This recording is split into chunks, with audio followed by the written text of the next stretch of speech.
Hello दोस्तों, मैं सुभय कुमार। दोस्तों, 67th बीपीएससी के पीटी और मेंस को साथ साथ हम लेकर चल रहे हैं।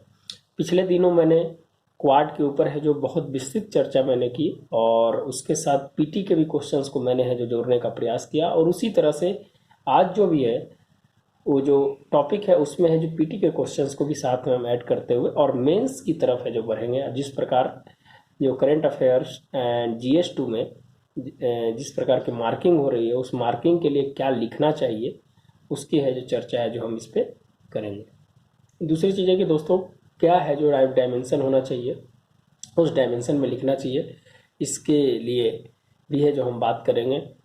तो हम चलते हैं दोस्तों। आज हम है जो पोषण शक्ति जो है, बच्चों में पोषण शक्ति से राष्ट्र निर्माण की क्या पहल है।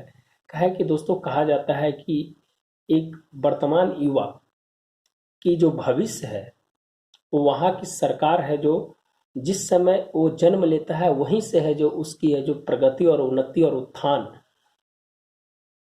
की जो नींव है जो वहीं से रखी जाती है।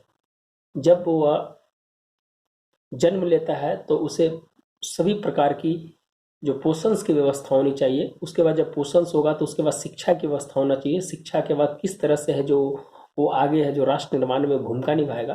तो उस युवा की जो पीढ़ी है, उस युवा की पीढ़ी की जो दास्तान है जो कहीं ना कहीं है जो 20 वर्ष पहले जब वो 18 वर्ष का हो जाता है तो है जो उस है जो राष्ट्र निर्माण में अपनी योगदान निभाता है। तो उसकी 20 वर्ष पहले ही है जो सरकार है जो उसके लिए सभी क्षेत्रों में शारीरिक, मानसिक और शिक्षा, स्वास्थ्य के क्षेत्र में है जो सरकार काम करती है, ताकि है जो वो बच्चे का उपयोग भारत के राष्ट्र निर्माण में या देश के निर्माण में है जो उसकी भूमिका रहे। हम इसी पे आज चर्चा करेंगे दोस्तों। बच्चों में पोषण शक्ति से राष्ट्र निर्माण की पहल। अगर भूमिका लिखना है तो भूमिका लिखते समय दोस्तों हमेशा है जो वर्ड की कलेक्शंस को आपको समझ आना होगा कि वर्ड की कलेक्शंस और आपकी राइटिंग स्किल्स क्या है। उस पे है जो कहीं ना कहीं जिसकी आपकी पूरी आंसर्स की है जो रूपरेखा तैयार होती है। तो दोस्तों, किसी भी देश के दीर्घकालिक निर्माण की बुनियाद बच्चों के शारीरिक, मानसिक और शिक्षा मूल स्तंभ माना जाता है। विकासशील देशों में यह स्थिति आने वाले विगत वर्षों में सकारात्मक एवं रचनात्मक प्रभाव डाल सकता है, जो वर्तमान बजट में पोषण अभियान को लेकर रोड मैप तैयार किया गया है। तो दोस्तों, इस तरह से हम है जो एक है जो ओवरव्यू और जो मेरा भूमिका है वो है जो क्रिप्स होना चाहिए, ताकि है जो जब एग्जामिनर पढ़े तो आपकी पहचान है जो उसी है जो भूमिका से हो जाए, और निश्चित रूप से दोस्तों वो है जो आपको इफेक्टिव साबित होगा। तो दोस्तों, एक रोड मैप। आप जानते हैं दोस्तों कि स्वास्थ्य बजट है जो 137% है जो बढ़ाया गया है 2021-22 में। तो निश्चित रूप से है जो स्वास्थ्य बजट को बढ़ाया गया है तो ध्यान में रखा गया है कि इसमें पोषण शक्ति से लेकर भी है जो बहुत सारी है जो योजनाओं को शामिल किया गया है। तो दोस्तों, हम इसी पे चर्चा करेंगे। देखिए दोस्तों, 1995 में मिड डे मील योजना है जो चालू किया गया था, और मिड डे मील योजना जो था वो बच्चों के जो कुपोषण से बचाना और बच्चे के मानसिक और शारीरिक विकास को बढ़ाना और स्कूलों में बच्चे के नामांकन को बढ़ाना भी है जो इसका मुख्य लक्ष्य था। तो हम जानते हैं दोस्तों कि हमारा देश जब आज़ाद हुआ था तो खाद्यान्न में आत्मनिर्भर नहीं था, लेकिन हरित क्रांति, आप हरित क्रांति के पहले दौर माने 67 और 68, 66-67 से 68 के बीच जो योजना अवकाश था, आप याद रखिएगा 1966 से 1969 जो योजना अवकाश था, जो पंचवर्षीय योजना के बीच का जो काल था वो है जो 66 से 69 था। उसमें है जो हमने खाद्यान्न के मामले में हमने पहली हरित क्रांति का है जो जन्म दिया, और स्वामीनाथन जो कहा जाता है उनकी है जो बहुत बड़ी देन है। तो उसके बाद है जो हमने दोस्तों 80 के दशक में है जो हम है जो आत्मनिर्भर हुए खाद्यान्न में, और 2000 के बाद हमने निर्यात करना चालू किया। हमने इस बार दोस्तों 30.8 करोड़ मीट्रिक टन का है जो हमने उत्पादन किया है, जो एक रिकॉर्ड उत्पादन है। तो उसकी चर्चा इसलिए हम कर रहे हैं दोस्तों कि आपको इस सब याद रहे बातें और लिखने में कहीं ना कहीं सहूलियत रहे। तो 1995 जो मिड डे मील योजना हुआ था दोस्तों, उसका है जो वर्तमान जो नाम है प्रधानमंत्री पोषण शक्ति निर्माण। यह है जो 21 सितंबर को इसका नाम चेंज करके, डेट बता रहा हूं दोस्तों इसलिए कि कभी कभी डेट भी पूछ देता है। प्रधानमंत्री पोषण शक्ति निर्माण है जो 21 सितंबर को कर दिया गया मिड डे मील योजना का। और इसमें सेंटर और स्टेट का जो भागीदारी होती है दोस्तों 75 और 25%, और पूर्वोत्तर राज्यों में 90 एंड 10%। तो ये दोस्तों ये आपकी पीटी के लिए भी इंपॉर्टेंट है और मेंस के लिए भी इंपॉर्टेंट है, जो हम आगे बताएंगे। तो दोस्तों मिड डे मील किस तरह से काम करता है और किस तरह से है जो सहायक है, लेकिन एक रिपोर्ट्स है दोस्तों, उस रिपोर्ट्स में कहा गया कि मिड डे मील को जितना धरातल पर उतरनी चाहिए थी, जितने इसके सकारात्मक प्रभाव है जो आने चाहिए थे, उतना है जो इसके प्रभाव है जो नहीं आ पाए हैं। तो कहीं ना कहीं ये बहुत सारे लूप होल्स है, उन लूप होल्स को है जो हम आगे देखेंगे, वो है जो आप कमियां में उसको लिख सकते हैं। 5 साल में 1.3 लाख करोड़ का है जो खर्च है जो इसमें है जो सरकार करने की योजना है, जो प्रधानमंत्री पोषण शक्ति निर्माण में 1.3 लाख करोड़ है जो इसमें खर्च करने का प्रावधान है, जिसमें 54 करोड़ केंद्र करेगा और 31,000 करोड़ है जो राज्य करेगा। और इसके अतिरिक्त माने सरप्लस में 45,000 के अतिरिक्त खर्च है जो वहन करेगी। तो ये डेटा भी आपके लिए कहीं ना कहीं इंपॉर्टेंट हो जाएगा दोस्तों। इसको लाभ कहाँ मिलेगा दोस्तों, ये जो है इसका लाभ कहाँ मिलेगा, तो प्री प्राइमरी +1 से 8 वर्ष, पहले 1 से 8 वर्ष के लिए था, अब है जो न्यू एजुकेशन पॉलिसी 2020 के अनुसार। अभी बताना है कि न्यू एजुकेशन पॉलिसी 2020 किसकी अध्यक्षता में हुआ था और इसकी मोटो क्या है और इसके 5 स्तंभ क्या है, आप है जो निश्चित रूप से जो कमेंट बॉक्स में बताने का प्रयास कीजिएगा। तो प्री प्राइमरी 1 से 8 वर्ष और प्लस बाल बाटिका का भी है जो हर स्कूल में है जो एक बाल बाटिका बच्चों के लिए बनाया जाएगा, वो है जो जिसे आप खेल प्ले स्कूल बोलते हैं, उसको बाल बाटिका नाम दिया गया है। और उस बाल बाटिका में भी है जो इसको है जो लागू करने का है जो प्रयास किया जा रहा है। आंगनबाड़ी बच्चों को पोषण मुक्त पका भोजन है जो भी देने का इसमें है जो प्रयास किया गया है। तो दोस्तों लाभ कहाँ कहाँ मिलेगा, उस लाभ के बारे में हमने चर्चा कर दिया। प्री प्राइमरी 1 से 8 वर्ष, बाल बाटिका, आंगनबाड़ी बच्चों को पोषण मुक्त पका भोजन, तो ये सब है जो दोस्तों है जो निश्चित रूप से लाभ का है। जो दूसरी चीज है दोस्तों कि कुपोषण दूर करने में गेम चेंजर का ये काम कर सकती है।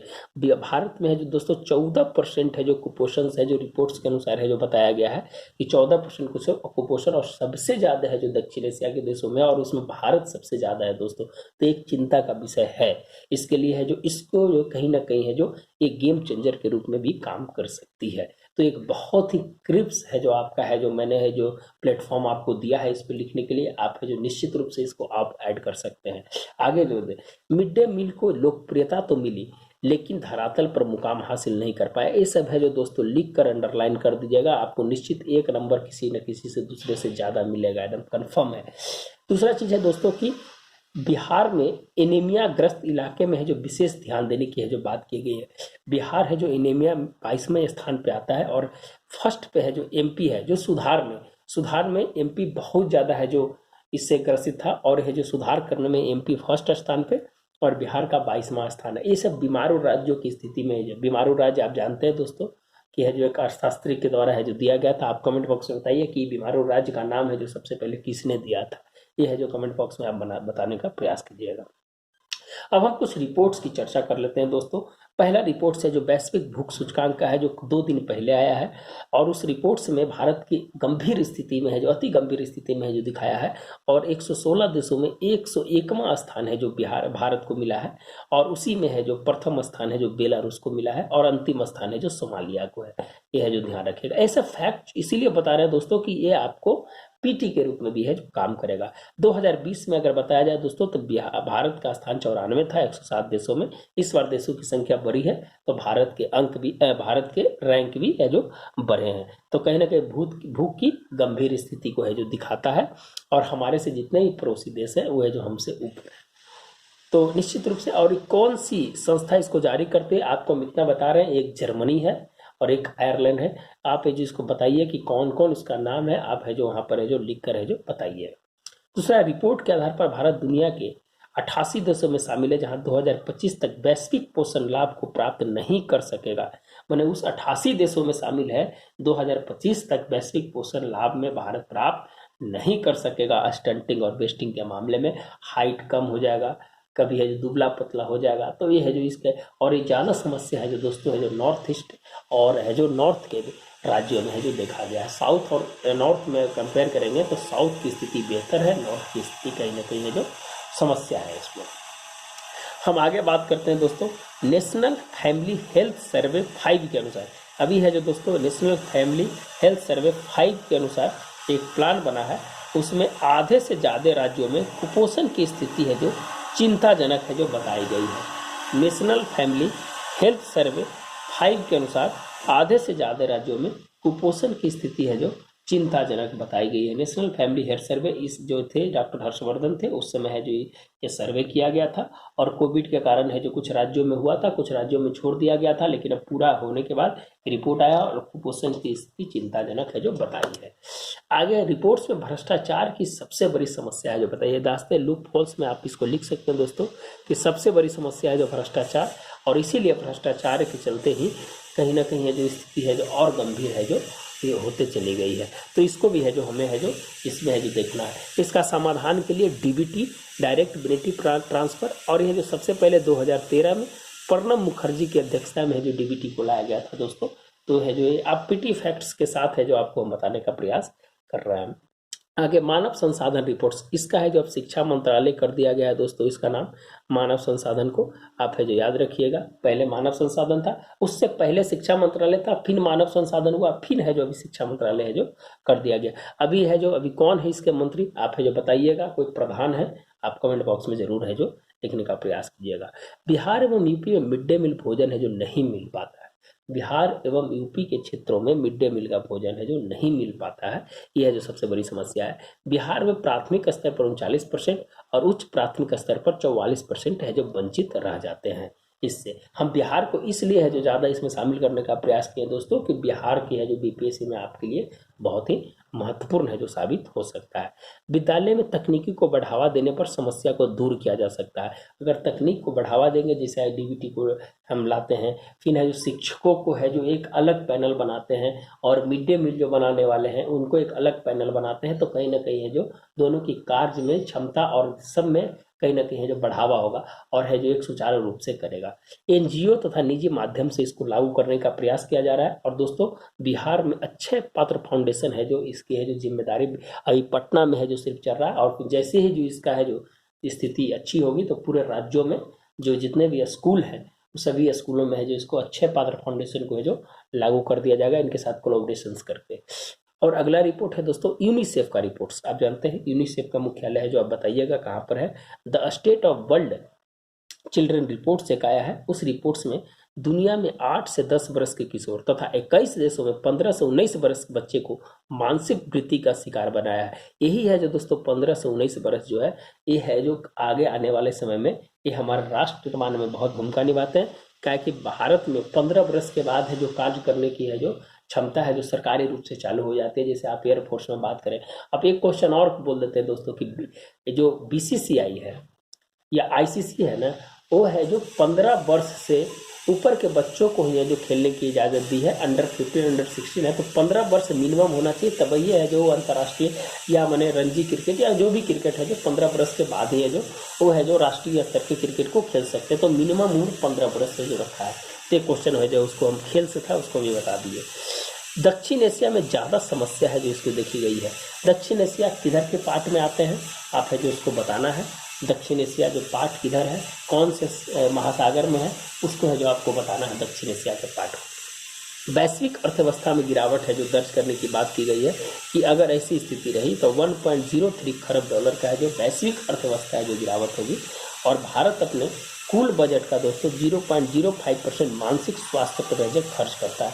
तो एक बहुत बड़ी चुनौती है, इसको है जो बजट को और बढ़ाना होगा ताकि जो मानसिक स्वास्थ्य पर जो खर्च करता है उसको और है जो बढ़ाया जा सके। अब इसके समाधान के लिए क्या करना पड़ेगा दोस्तों? तो समाधान के लिए प्रशिक्षण के आधार पर शिक्षक और अभिभावक को एक है जो साथ में बैठकर है जो इसको एक काम करना चाहिए। एक है जो कोलैबोरेशन कोलैबोरेशन कैपेसिटी बिल्डिंग के आधार पर है जो इसको है जो आगे बढ़ाना होगा। स्वास्थ्य बजट को बढ़ाना होगा जो खर्च करती है। दूसरा की जागरूकता बढ़ानी होगी। तीसरा चौथा गंभीर समस्या का समाधान है जो वैश्विक स्तर पर करना होगा। मानसिक डाटा का अध्ययन करना होगा और समाज निर्माण में बेहतर व्यवस्था है जो करनी होगी। अगर हम इस तरह का काम करते हैं दोस्तों तो निश्चित रूप से है जो हम है जो कुपोषण और जो जिस प्रकार की जो समस्या है बच्चों के पोषण शक्ति से हम है जो कहीं ना कहीं है जो प्राप्त कर लेंगे। तो दोस्तों हम इसी के साथ इस वीडियो को यहीं रखते हैं और आगे कुछ नए वीडियो के साथ लेकर आएंगे। धन्यवाद दोस्तों, मिलते हैं नए वीडियो के साथ। आप जो कमेंट बॉक्स में आप अपना आकलन मुझे जरूर बताइएगा। धन्यवाद दोस्तों।